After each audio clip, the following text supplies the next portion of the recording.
Yes, sir, Ludo, de retour de la Chris. Floride, de la Florida. Oui, ça paraît pas, hein? J'ai un petit temps blême quand même. T'es blême, hein? On dirait que Mais je pense que regarder ça. c'est l'éclairage. Ouais, mais les murs Ici, sont t'as de la neige dehors, hein? Ça te fait pas un teint brun, là. C'est de la Non, neige, c'est ça te ça. fait un teint blanc, là. Ouais, puis tu sais, mettons, tout est blanc derrière de toi aussi. Tout est blanc. Tout est blanc. Vous, c'est blanc, blanc. Nous aussi, en fait. Ouais, c'est assez épuré. Farmhouse. Farmhouse. Essayez de faire une farmhouse. Puis c'est le fun, la Floride. Ouais, t'es allé 10 jours en Floride. Écoute, c'est un autre niveau. C'est là, deux mondes, vraiment. hein? C'est deux mondes. C'est vraiment le fun. Ah ouais. Je risque d'y retourner. Ah ouais, bientôt? Wow. Évidemment. Éminemment. Mais t'as-tu des spectacles en février-mars? J'ai 2 en février.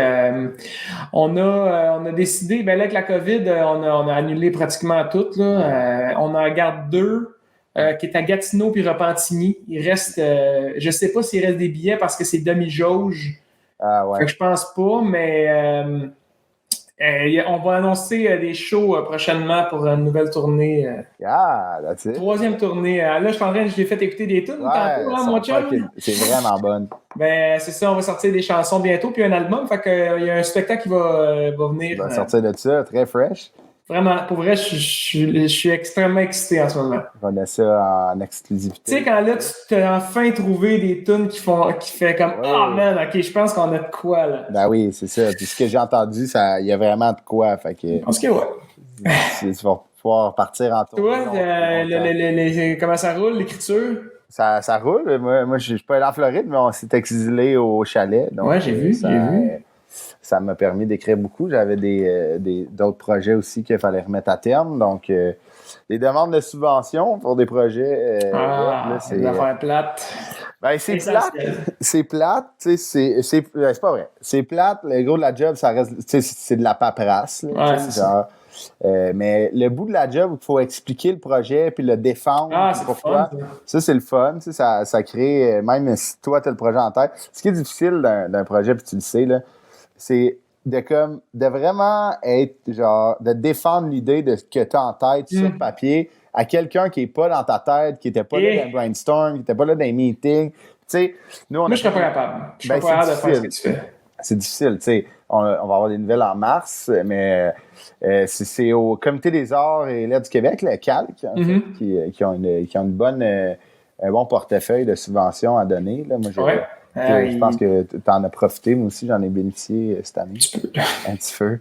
Mais c'est ça. Mais c'était de la paperasse, mais du moins, tu sais, c'est comme je disais à beaucoup de gens, ben c'est de l'expérience. Tu sais, maintenant, je sais comment défendre un projet quand on demande un montant aussi gros. Tu sais. Écoute, moi, c'est comme si quand on écrit une tune avec du monde, genre, puis que là, j'ai une idée dans ma tête, puis j'essaie de la montrer. C'est tout le temps dégueulasse. Fait que je me dis, quand tu as un projet aussi gros que, mettons, tu as en ce moment, essayer de le décortiquer puis l'expliquer, moi, je ferais une crise d'anxiété.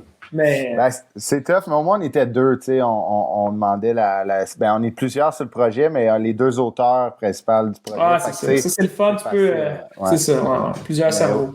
Mais oui, l'écriture, tu sais, l'écriture, faut le bien noter, l'écriture humoristique, mais, tu sais, j'ai des corpos, j'ai eu des corpos, puis j'en ai encore. Ouais. Web, là, tu sais, genre, soit de chez nous ou du Wi-Fi Comedy Club. Des corpos web. Des corpos web, mais tu sais, les corpos, il n'y a pas tant de marge de manœuvre pour essayer du nouveau stock. Ouais, c'est ça. Les clients. C'est pas du punch, puis c'est tout. Exact. Fait que, check, les salles réouvrent, là, fait qu'on va pouvoir éminemment... oh yeah! Come on! Bienvenue à Job de la semaine. C'est notre 4e. On est assidus quand même. Hein? Quand même, on est tête. Après 2022, ça nous a permis d'être plus tête, tu sais, avec la pause. Mais là, cette semaine, c'est un Job de la semaine qui est un peu différent, en fait, parce qu'on voulait souligner, cette semaine, c'est le début des Olympiques. Oui, toi. Les Olympiques d'hiver. On en a parlé un petit peu au dernier avec le e-sport, là, tu sais. Oui, complètement. Tu sais, je sais pas quand est-ce que ça va devenir. Excusez, je fais de l'ajustement, là, mais je sais pas quand est-ce que ça va devenir un sport. Je sais pas, est-ce que la question est, le e-sport, selon toi, ça va-tu être d'hiver ou d'été? Ou les deux? Ben là, c'est d'été, là. Pourquoi? D'hiver, excuse-moi, t'es en dedans. Ouais, j'avoue. Mais tu sais, peut-être tu peux jouer dehors. Si, tu peux jouer avec une tuque, tu sais. Ouais, j'avoue. Mais tu sais, moi, je verrais, admettons, oui, j'avoue que c'est plus... Quand tu joues à NHL, tu faisais l'hiver, puis si tu fais tu joues à FIFA, tu mets ça l'été, c'est quoi?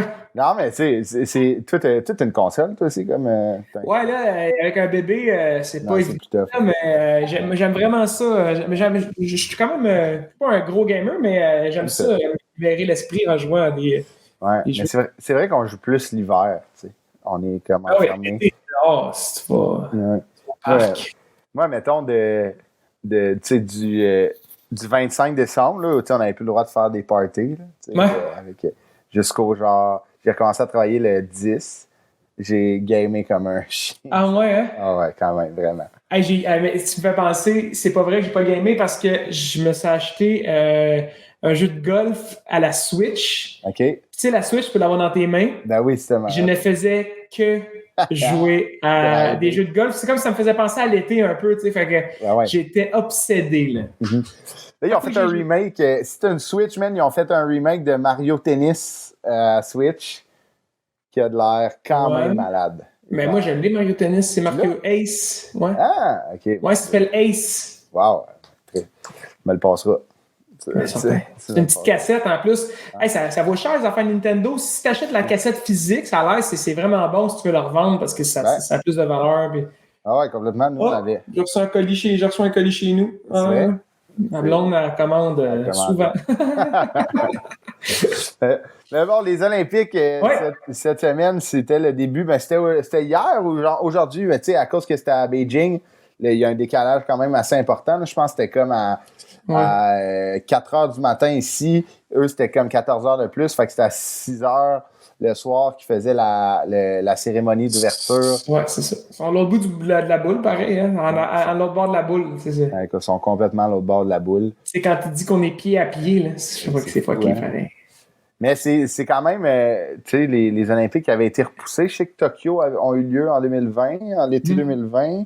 Non, ça a eu lieu l'été 2021, finalement. Oui, c'est vrai, l'été passé. Donc, j'imagine, il faudrait me corriger, là, peut-être toi tu le sais, là, c'est la première fois dans l'histoire qu'il y en a deux back-to-back. Ben ouais, j'imagine. Écoute, je connais pas l'histoire par cœur, là, mais... Moi non plus, mais là, c'est ça, la délégation canadienne est arrivée à Beijing ce matin. Les porte-drapeaux, hein, c'est Marc-Philippe Poulin et Charles Hamelin, 2 Québécois quand même. C'est quand même, ça représente bien notre pays, mais pareil. Hein. On donne crissement pas notre place là, aux Jeux olympiques d'hiver. Là. Mais t'es-tu un fan des Jeux olympiques? T'es suis-tu, mettons? J'y suis plus ceux d'été. Il y a plus de disciplines qui m'intéressent l'été. Je trouve ça plus impressionnant. Je veux dire, c'est impressionnant, là, des pirouettes en ski. Là. Mais je suis plus ceux d'été. C'est sûr, ceux d'hiver, quand la Ligue nationale n'est pas là, ça enlève un gros edge. Ouais, je suis d'accord avec toi. Cette année, j'ai comme pas trop compris le litige qu'il y avait. Au début, c'était comme, la Ligue nationale veut pas les envoyer parce que, il y avait un boycott avec l'IHF, puis là, c'était rendu genre après, les joueurs pouvaient y aller, mais là, les propriétaires voulaient pas qu'ils y aillent à cause qu'ils vont manquer trop de games, puis la saison déjà. Là, la COVID aussi, là, ça pesait gros dans la balance, j'ai l'impression. Parce qu'au début de la saison, tu avais des gros joueurs qui disaient que eux, c'est ceux qui y vont no matter what, puis que là, plus ça allait, la COVID, ça montait. Puis...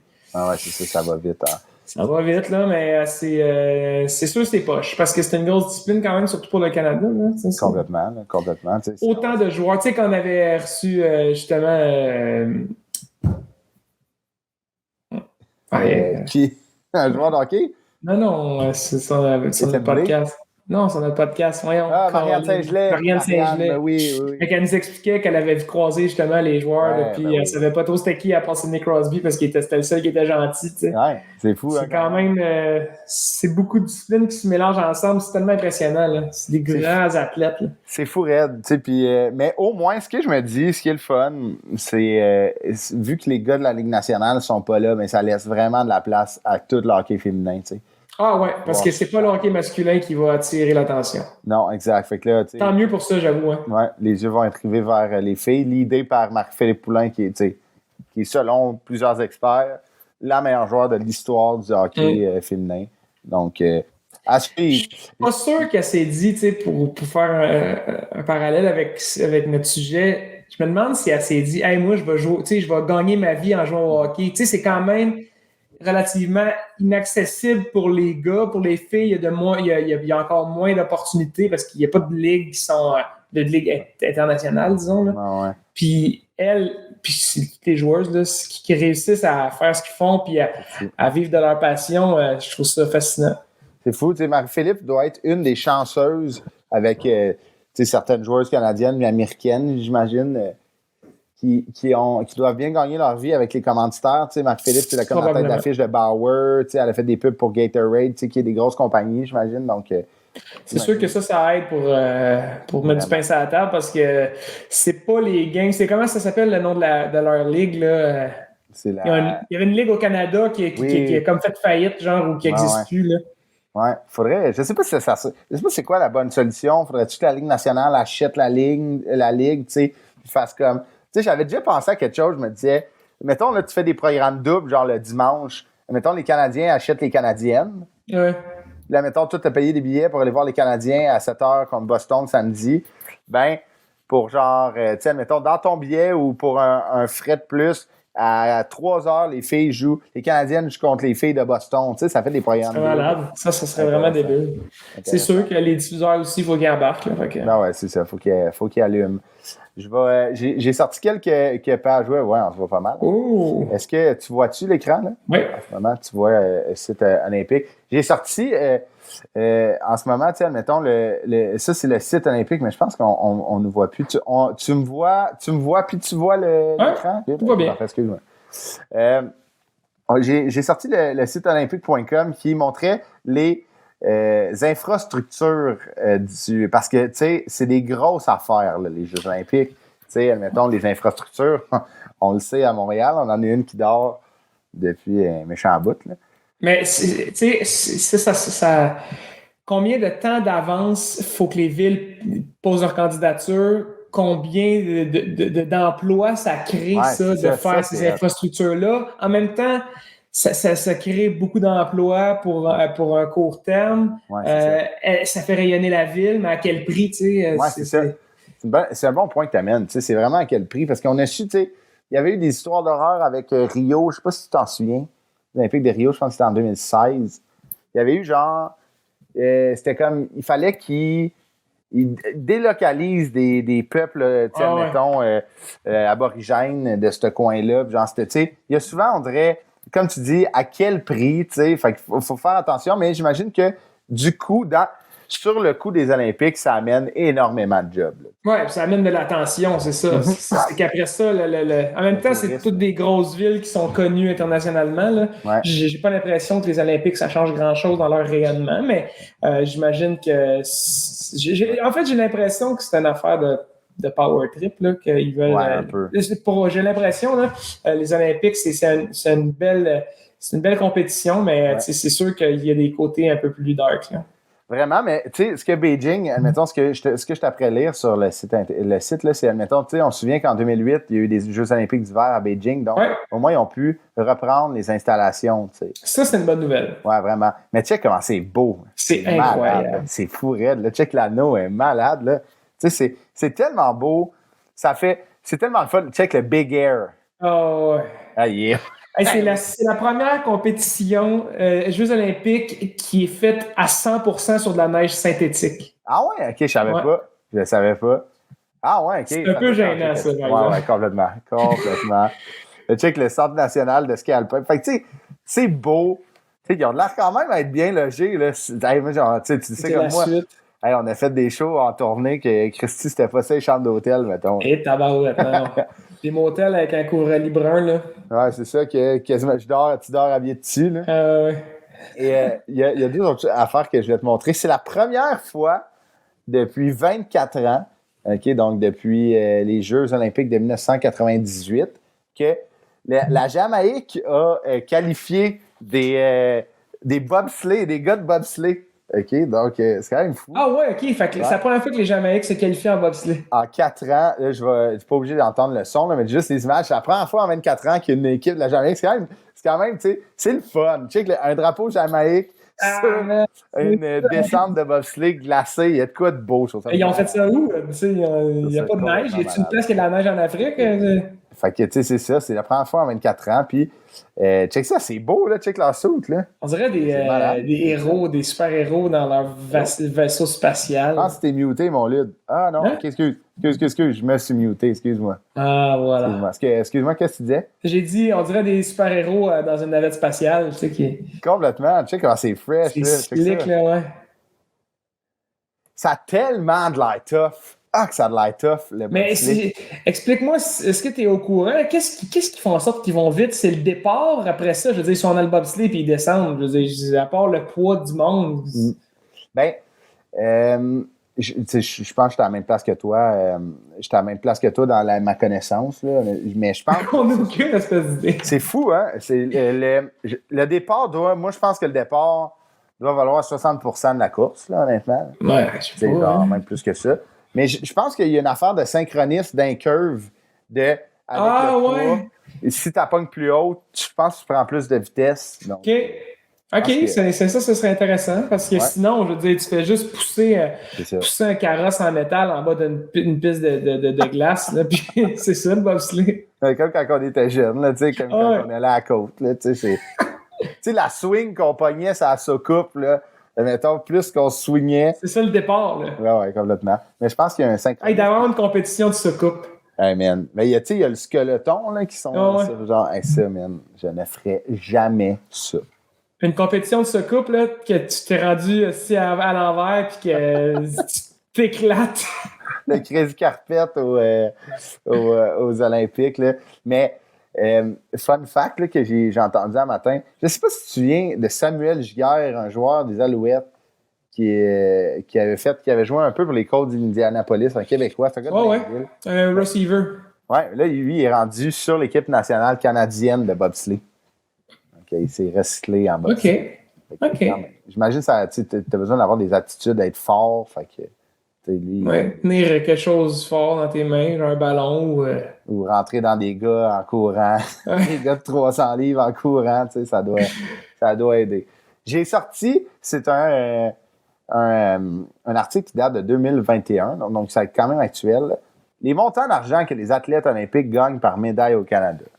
Tu sais, c'est pas... Je pense que tu vois ici, là, ça le décrit très bien. Ouais. C'est pas le million, mais... tu sais, je trouve que pour tous les sacrifices qu'ils font, c'est pas assez quand même. Je pense que si on va voir le c'est un commitment. Check ça. Une médaille d'or, 20 000. Non, ça n'a aucun bon sens, ça. Mettons, ainsi la double médaillée Margaret McNeil qui a remporté l'or aux 100 mètres, mettons, et l'argent a fait 35 000 $. Non, mais ça, c'est pour, c'est ça. Ça, c'est pour la compétition. Aux États-Unis, là, tu rajoutes un 0 en arrière. Ouais, c'est ça. Non, mais c'est vrai, tu rajoutes carrément un 0 en arrière. J'en doute pas. Pourquoi? Je comprends que c'est un plus gros pays, on peut de fonds, mais quand même. Ben, c'est les commanditaires, c'est l'intérêt, je veux dire, c'est la publicité qui paye pas mal pour tout dans la vie. Je veux dire, le hockey, pourquoi le sport professionnel, pourquoi c'est aussi lucratif, c'est qu'il y a de l'intérêt qui attire du public, qui attire des commanditaires, qui attire des... Complètement. Ouais, c'est triste. C'est complètement triste, tu sais. Avec tout le commitment là, qu'ils font, c'est aux 4 ans. Il faut que tu te blesses, c'est fini. Tu n'en as pas d'autres. C'est quand même malade. Là, il doit y avoir des... je sais qu'il y a des soutiens des comités, là, genre le comité canadien, là, mais c'est rien pour fou avec ça. Là. Mais non, c'est ça. Fait que, tu sais, à voir, reste que peu importe, on va être derrière eux là, dans cette compétition. Que les Canadiens font tout le temps bonne figure. Le Canada fait tout le temps bonne figure aux Jeux olympiques d'hiver. En espérant. Je sais pas si, tu sais, on a toujours entendu comme Marianne, justement, qui était venue nous dire que, tu sais, elle finissait sa compétition, ramasse la médaille, elle a une autre semaine là-bas, va voir les gars jouer, les filles, tout le monde est en gang. Je sais pas s'il va y avoir autant de tout ça, tu sais. Je sais pas si leurs séjours sont écourtés à cause cet été, c'était écourté. Il faisait un in and out, là. Il n'y avait pas de vie sociale. J'ai entendu plusieurs entrevues qui expliquaient comme quoi que les athlètes olympiques, ils faisaient un in and out, ils restaient confinés dans leur chambre. Puis, je veux dire, si tu vas faire ta compétition, tu n'as pas le temps de décompresser avant ou après. tu t'es tué dans un avion, on va retourner chez vous, puis tu retournes en confinement parce que les borders sont fermés. C'est une vie de loner pour aller faire 4 minutes d'athlétisme. Là, mais en même temps, c'est ça, c'est leur vie, mais je trouve ça bien dommage. Mais... Là, le contexte est plate pour eux. Cette année, j'imagine aux plus jeunes que c'est leur premier jeu, tes attentes, l'expérience. C'est ça pour tout. Je pense au monde qui ont ça leur balle à finissant. C'est le même pour bien des affaires, là, mais. Ouais. On pense à eux. Et nous, on est en vidéo, tabarouette, on peut même pas se donner des becs. On peut même pas se donner des becs olympiques, des becs en or. Imagine s'il y avait une compétition, le French. Et de French. Le Canada serait pas pire. On laisse notre place. Le Québec. C'est juste le Québec tout seul. Hey, merci, Luc. Ça a été super cool encore. Oui. Go Canada, go. Ouais. On leur souhaite le meilleur aux athlètes canadiens. Puis nous, vous pouvez nous suivre. Merci les gens sur Patreon. Là. On enregistre beaucoup de ce temps-ci. Fait que les épisodes vont sortir rapidement. Des beaux invités. Mitraillette. Une mitraillette d'épisodes, il s'en vient. Ouais, puis c'est ça. Puis aussi, continuer à nous aider avec la chaîne YouTube, le Patreon, à partager les épisodes. Parce que c'est ça fait croître le podcast. Puis on est bien content. Fait que bye la gang! See ya!